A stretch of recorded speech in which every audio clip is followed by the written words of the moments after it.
అందరికి ముందుగానే మీ అందరికి భోగి సంక్రాంతి కనుమ శుభాకాంక్షలు అండి. ఈ సంవత్సరం అయితే మేము చేసుకున్న పిండి వంటలు అయితే మీతో షేర్ చేసుకోబోతున్నాను. ఏమేమి చేసుకున్నామో చూపిస్తాను, వచ్చేయండి. కజ్జికాయలు, రాగి లడ్డూలు, పనస్తొన్లు, అదే అండి సంపెంగి పూలు అంటారు కదా అవి, రవ్వ లడ్డూలు, అప్పడాలు, నువ్వుల అప్పడాలు, చెక్కలు, కార బూందీ, చెకోడీలు. ఇవన్నీ మీకు నచ్చాయా? నచ్చితే లైక్ చేసి షేర్ చేసి సబ్స్క్రైబ్ చేసుకోండి. అలానే మీరేమేమి పిండి వంటలు చేస్తున్నారు కూడా కామెంట్ చేయండి. హాయ్ అండి. ఏదైనా ఒక పిండి వంటని ఒక నిమిషంలో చూపించడం చాలా కష్టం, అయినా సరే మీకు అర్థమయ్యేలా ఎడిట్ చేశాను. వీటిని మా ఊర్లో పనస్తోన్లు లేదా సంపెంగి పువ్వులు అంటారు. మీ ఊర్లో ఏమంటారో కామెంట్ చేయండి. అలానే మీ ఊరి పేరు కూడా కామెంట్ చేయండి. ఛానల్ ఫస్ట్ టైం చూసినట్లయితే ప్లీజ్ సబ్స్క్రైబ్ చేసుకొని ఫాలో అవ్వండి. ఇప్పుడైతే 2 కప్పులు మైదా పిండికి కొంచెం సాల్ట్ వేసుకొని పూరి పిండిలా కలుపుకొని హాఫ్ అన్ అవర్ పక్కన పెట్టాలి. హాఫ్ అన్ అవర్ తర్వాత చిన్న చిన్న పూరీలా చేసుకొని చాకుతో వీడియోలో చూపించిన విధంగా పువ్వులా కట్ చేసుకోవాలండి. ఇదే ప్రాసెస్ లో మిగతా పిండి అంతా చూసుకొని సంపెంగి పూలు అయితే రెడీ చేసుకోవాలి. ఆయిల్ అనేది బాగా వేడైన తర్వాత ఒక్కొక్కటిగా వేసుకుంటూ అటు ఇటు తిప్పుతూ గోల్డెన్ ఫ్రై కలర్ వచ్చేంత వరకు ఫ్రై చేసుకొని పక్కన పెట్టుకోవాలండి. ఇప్పుడైతే పాకం కోసం 2 కప్పులు పంచదార, 1 కప్పు వాటర్ వేసి లేత పాకం వచ్చే వరకు మరిగించాలి. ఇంకా సువాసన కోసం కొంచెం యాలకుల పొడి కూడా వేసుకోవాలి. ఇంకా పాకం అనేది బాగా తీగ పాకం వచ్చిన తర్వాత పువ్వుల్ని పాకంలో వేసుకుంటూ అటు ఇటు తిప్పుకొని 2 నిమిషాలు అయితే సోక్ చేయాలండి. తీయని రుచికరమైన పనస్తోన్లు అయితే రెడీ. రెసిపీ నచ్చినట్లయితే లైక్ చేసి షేర్ చేయండి. హాయ్ అండి. ఈ సంక్రాంతికి మరో పిండి వంటతో మీ ముందుకు వచ్చేసాను. కరకరలాడే కారం బూందీ అంటే ఎంత మందికి ఇష్టమో కామెంట్ చేయండి. ఈ రెసిపీ అయితే అమ్మ చేసింది. మీరు ఛానల్ ఫస్ట్ టైం చూసినట్లయితే ప్లీజ్ సబ్స్క్రైబ్ చేసుకొని ఫాలో చేయండి. రెసిపీ చూడడానికి చాలా ఈజీగానే ఉంటుందండి. పిండి కలపడం సరిగ్గా లేకపోతే బూందీ అనేది ముద్దగా వచ్చేస్తుంది. ఒక బౌల్లో 2 కప్పులు శనగపిండికి 1/2 కప్పు వరిపిండి, టేస్ట్ సరిపడే సాల్ట్ వేసి నీటిని కొంచెం కొంచెంగా వేసుకుంటూ వీడియోలో చూపించిన విధంగా కలుపుకోవాలండి. ఆయిల్ అనేది బాగా హీట్ అయిన తర్వాత ఇంట్లో ఉన్న కన్నాలు గడి సాయంతో బూందీని అయితే వేసుకోవాలి. బూందీ అనేది పైకి తేలుతూ ఉంటే ఆయిల్ అనేది బుడక రాకుండా ఉంటే బూందీ అనేది ఫ్రై అయిందని అర్థం అండి. అదే ఆయిల్లో ఒక 1/2 కప్పు పల్లీలు, 4 వెల్లుల్లి రబ్బలు, జీడిపప్పు పలుకులు, ఒక 10 గుప్పెడు కరివేపాకు ఫ్రై చేయాలి. ఇప్పుడు 2 టేబుల్ స్పూన్ల కారం, కొంచెం సాల్ట్ వేసి బాగా మిక్స్ చేయాలండి. అంతే, కరకరలాడే కారం బూందీ అయితే రెడీ. రెసిపీ నచ్చినట్లయితే ప్లీజ్ లైక్ చేసి షేర్ చేయండి. అలానే బెల్లం పాకం వేసుకుని లేదా పంచదార పాకం వేసుకుంటే లడ్డూలు కూడా చేసుకోవచ్చండి. ఒకే దెబ్బకి 3 అనమాట. ఎలా ఉంది? హాయ్ అండి. ఈ రోజు మన సంక్రాంతి పిండి వంట కజ్జికాయలు. చాలా ఈజీగా టేస్ట్ గా ఇంట్లోనే చేసేద్దాం, వచ్చేయండి. బౌల్లో 1 కప్పు మైదా పిండి, గోధుమ పిండి 1/2 కప్పు, వంట సోడా, ఇంకా రుచికి సరిపడే సాల్ట్, 2 స్పూన్లు నెయ్యి వేసి కొంచెం కొంచెంగా వాటర్ పోసుకొని పూరి పిండిలో కలుపుకొని ఒక క్లాత్ కప్పి హాఫ్ అన్ అవర్ పక్కన పెట్టాలండి. ఛానల్ ఫస్ట్ టైం చూసినట్లయితే ప్లీజ్ సబ్స్క్రైబ్ చేసుకొని ఫాలో అవ్వండి. స్టఫింగ్ కోసం 1/2 కేజీ గోధుమ రవ్వని 1 స్పూన్ నెయ్యి వేసి బాగా వేయించాలండి. స్క్రీన్ పైన కనిపిస్తున్న ఇంగ్రీడియంట్స్ అన్ని కూడా వేసి దోరగా ఫ్రై చేయాలండి. ఇప్పుడు చిన్న చిన్న ఉండలుగా చేసి పూరిల్లా చేసి ఇలా అచ్చులో అయితే పెట్టేసి స్టఫింగ్ అయితే చేయాలండి. ఈ అచ్చు అనేవి బయట అమ్ముతారు, నేను 50 రూపాయలు పెట్టుకున్నాను. అలానే ఎడ్జెస్ ఏమన్నా ఉంటే ఇలా చాకుతో అయితే కట్ చేసుకుంటే పర్ఫెక్ట్ షేప్ అయితే వస్తుందండి. ఆయిల్ డీప్ ఫ్రై అయిన తర్వాత అటు ఇటు దోరగా వేయించుకొని తీసేయడమే. టేస్ట్ అయితే చాలా బాగుంటుందండి. 1 కేజీ పిండికి క్యాన్ వరకు ఇవి పప్పలైతే అయిపోతాయి. వీటిని సారీల్లో కూడా బాగా పెడుతూ ఉంటారండి. తక్కువ ఖర్చుతో ఎక్కువ పిండి వంటలు అయితే వస్తాయి. ఈ సంక్రాంతిని కజ్జికాయలతో అయితే ఎంజాయ్ చేయండి. రెసిపీ నచ్చినట్లయితే ప్లీజ్ లైక్ చేయండి. హాయ్ అండి. ఇంట్లో ఏదైనా స్వీట్ చేయాలంటే చాలా మంది అభిప్రాయం, స్వీట్ చేయాలంటే బెల్లం పాకం తీయాలి, కేజీలు నూనె వాడాలి, చాలా శ్రమ పడాలి అనుకుంటారు. ఇవేమీ అవసరం లేకుండానే ఇంట్లో ఉన్న చిన్న చిన్న ఇంగ్రీడియంట్స్ తో నోట్లో పెట్టుకోగానే కరిగిపోయే హెల్తీ స్వీట్స్ కూడా చేయొచ్చని నేను అంటాను. ఏమంటారు? ఇంత ఇంట్రడక్షన్ ఇస్తే ఎస్ అనాల్సిందే.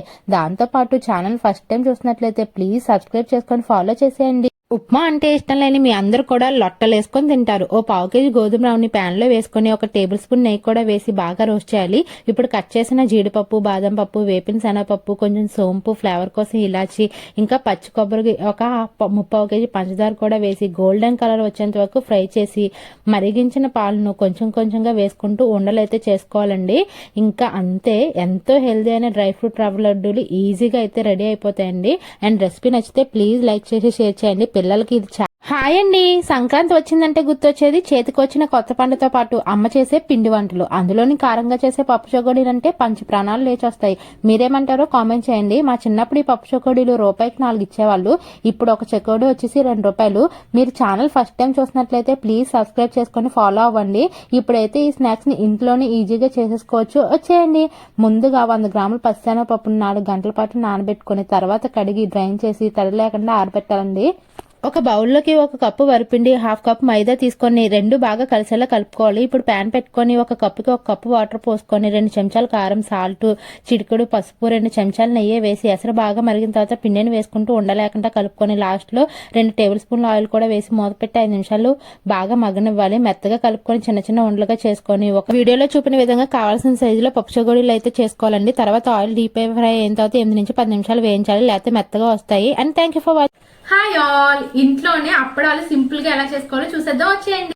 ఒక బౌల్లో 2 కప్పులు మైదా, 1 కప్పు వరిపిండి వేసుకొని 2 టేబుల్ స్పూన్ల కారం, టేస్ట్ కి సరిపడే సాల్ట్, 2 టేబుల్ స్పూన్లు జీలకర్ర, చిటికెడు వంట సోడ, 2 టేబుల్ స్పూన్ల ఆయిల్, కొంచెంగా గోరువెచ్చని నీళ్లు వేసుకుంటూ పిండిని పూరి పిండిలా కలుపుకోవాలండి. కలుపుకునే మధ్యలోనే 4 టేబుల్ స్పూన్ నువ్వులు కూడా వేసుకొని కలుపుకోవాలి. పిండి మెత్తగా గుల్లగా కలుపుకుంటే అప్పడాలు అనేవి చాలా టేస్ట్ గా గుల్లగా వస్తాయండి. ఇంట్లో బండ సాయంతో బాగా దంచుకొని వండ చేసుకున్న 1/2 అవర్ అయితే పక్కన పెట్టుకోవాలి. ఛానల్ ఫస్ట్ టైం చూసినట్లయితే ప్లీజ్ సబ్స్క్రైబ్ చేసుకోండి. 1/2 అవర్ తర్వాత చపాతీలో ఒత్తుకొని అంచు ఉన్న గిన్నె లేదా గ్లాస్ సాయంతో రౌండ్ గా కట్ చేసుకోవాలండి. మా చిన్నప్పుడు ఈ అప్పడాలు రూపాయికి 4 ఇచ్చేవాళ్ళు. జీలకర్ర వల్ల డైజెషన్ కూడా ఈజీగా అవుతుంది. అలానే దీనికి పెట్టుబడి కూడా చాలా తక్కువ. కేజీ పిండికి క్యాన్ నిండా అయితే అప్పడాలు వచ్చేస్తాయండి. హాస్టల్లో చదివే పిల్లలకు కూడా స్నాక్స్ కింద బాగా యూజ్ అవుతాయి. ఇంకా ఆయిల్ హీట్ అయిన తర్వాత బాగా ఫ్రై చేసుకోవాలి. చల్లారిన తర్వాత క్యాన్ లో అయితే స్టోర్ చేసుకోవాలి. హాయ్ ఆల్, టేస్టీ అయిన రాగి లడ్డు ఇంట్లోనే సింపుల్ గా చేసేసుకుందాం. వచ్చేయండి. ప్యాన్ పెట్టుకుని 2 టేబుల్ స్పూన్లు నెయ్యి వేసుకోవాలండి. 10 జీడిపప్పుల వరకు వేయించి పక్కన అయితే పెట్టుకోవాలి. అదే నెయ్యిలో 1 కప్పు సోడిపిండిని వేసుకొని 8 నుంచి 10 నిమిషాలు లో ఫ్లేమ్ లో పెట్టుకొని గోల్డెన్ కలర్ వచ్చేంత వరకు వేయించుకోవాలండి.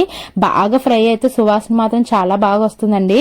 ఫ్రై చేసేటప్పుడే 1/4 కప్పు బెల్లం తురుము కూడా వేసుకొని ఫ్రై చేసుకోవాలి. ఇప్పుడు కట్ చేసుకున్న బాదం, జీడిపప్పు ముక్కలు కూడా వేసుకొని ఫ్రై చేసుకోవాలి. అలానే కొంచెం ఫ్లేవర్ కోసం ఇలాచీ పౌడర్ కూడా వేసుకొని ఫ్రై చేసి స్టవ్ అయితే ఆఫ్ చేసుకోవాలి. నెయ్యి లేదా మరిగించిన పాలను కొంచెంగా వేసుకొని ఉండ వచ్చేంత వరకు కలుపుకొని కావాల్సిన సైజులో ఉండలు చేసుకోవాలండి. ఈ రెసిపీ అయితే చాలా ఈజీగా క్విక్ గా అయిపోతుంది. హెల్దీ డైట్ తీసుకునే వాళ్ళకి చాలా యూజ్ అవుతుంది. అలానే షుగర్ పేషెంట్స్ కూడా తినొచ్చండి. చిన్నపిల్లల్లో పోషక శక్తిని, ఆడవాళ్ళలో బోన్ డెన్సిటీని పెంచుతుందండి. అలానే రెసిపీ నచ్చితే ప్లీజ్ సబ్స్క్రైబ్ చేసుకోండి. అలానే షేర్ చేయండి. మా సైడ్ సోడిపిండి అంటారు, మీ సైడ్ ఏమంటారు? హాయ్ అండి, ఈ రోజు మన సంక్రాంతి రెసిపీ డైమండ్ చెక్కలు. ఒక బౌల్లో 2 కప్పులు మైదా, 1 కప్పు వరిపిండి వేసుకొని 2 టేబుల్ స్పూన్ల కారం, టేస్ట్ కి సరిపడే సాల్ట్, 2 టేబుల్ స్పూన్లు జీలకర్ర, చిటికెడు వంట సోడ, 2 టేబుల్ స్పూన్ల ఆయిల్, కొంచెంగా గోరువెచ్చని నీళ్లు వేసుకుంటూ పిండిని పూరి పిండిలా కలుపుకోవాలండి. కలుపుకునే మధ్యలోనే 4 టేబుల్ స్పూన్ నువ్వులు కూడా వేసుకొని కలుపుకోవాలి. పిండి మెత్తగా గుల్లగా కలుపుకొని 1/2 అవర్ అయితే ఒక క్లాత్ తో కప్పేసి పక్కన పెట్టుకోవాలండి. 1/2 అవర్ తర్వాత మీకు ఎంత వీలైతే అంత పెద్ద ఉండని తీసుకొని మీకు వీలైనంత పెద్ద సైజు పూరీని అయితే చేసుకోవాలండి. పెద్ద సైజు పూరీ చేసుకోవడం వల్ల ఒకేసారి మనకి డైమండ్ చెక్కలు అనేవి ఒక ట్రిప్ కి అయితే అయిపోతాయండి. ఇలా ఒక పెద్ద సైజు పూరీని చేసుకుని వీడియోలో చూపించిన విధంగా చాకు సహాయంతో కట్ చేసుకోవాలండి డైమండ్ షేప్ లో. ఆ తర్వాత ఆయిల్ అనేది బాగా హీట్ అయిన తర్వాత అటు ఇటు దారుగా గోల్డెన్ ఫ్రై కలర్ వచ్చేంత వరకు ఫ్రై చేసుకుంటే ఎమ్మె అయిన డైమండ్ చెక్కలు అయితే రెడీ అండి. రెసిపీ నచ్చినట్లయితే ప్లీజ్ లైక్ చేసి, షేర్ చేసి, సబ్స్క్రైబ్ చేసుకోండి. టేస్ట్ కూడా చాలా బాగుంటుంది. పాత చుట్టం పాత చింతకాయ పచ్చడి అన్నట్లు కొత్త సంవత్సరంలో తీయగా సేమియా చేసి పెట్టినా అంటే షుగర్ తింటే కొలెస్ట్రాల్ వస్తుంది, బెల్లం తింటే బల్బు వస్తుందని సాకులు చెప్పారని మా ఆయన. మొహం మార్చుకుని మూలలో కూర్చుంటే సరేలే, కానీ కొత్త సంవత్సరంలో నాతో పాటు డయాబెటిక్, షుగరు, డైట్ ఫుడ్ తినే వాళ్ళు చాలా మంది ఉన్నారు. వాళ్ళకి నాకు షుగరు, బెల్లం వేయకుండా 0 క్యాలరీస్ తో ఏదైనా హెల్దీ స్వీట్ చేయమన్నారండి. మా ఆయన ఇచ్చిన ఛాలెంజ్ ని యాక్సెప్ట్ చేసి బీట్రూట్ డ్రై ఫ్రూట్ హల్వా అయితే చేస్తున్నాను. దీనిలో షుగర్, బెల్లం యాడ్ చేయలేదండి. ప్యాన్ పెట్టుకుని 2 టేబుల్ స్పూన్లు నెయ్యి వేసుకుని జీడిపప్పు ఫ్రై చేసుకుని పక్కన పెట్టుకోవాలి. 1 కప్పు బీట్రూట్ తురుము కూడా వేసుకుని 5 నుంచి 10 నిమిషాలు ఫ్రై చేయాలి. కట్ చేసిన డ్రై ఫ్రూట్ ముక్కలు కూడా వేసుకోవాలి. స్వీట్నర్ కోసం జిందగీ స్టీవియా వల్ల నేచురల్ స్వీట్నర్ అయితే యాడ్ చేస్తున్నానండి. ఇది షుగర్ లానే ఉంటుంది. 0 క్యాలరీస్, 0 కార్బోహైడ్రేట్స్ అండి. No artificial ingredients. 1 gram powder equal to 2 table స్పూన్ల షుగర్ అండి. దీని షుగర్ డయాబెటిక్ పేషెంట్లు కూడా హ్యాపీగా తినొచ్చు. ఈ కొత్త సంవత్సరంలో మీకు నచ్చిన స్వీట్స్ ని 0 క్యాలరీస్ తో జిందగీ స్టీవియా నేచురల్ స్వీట్నర్ తో అయితే ఎంజాయ్ చేయండి.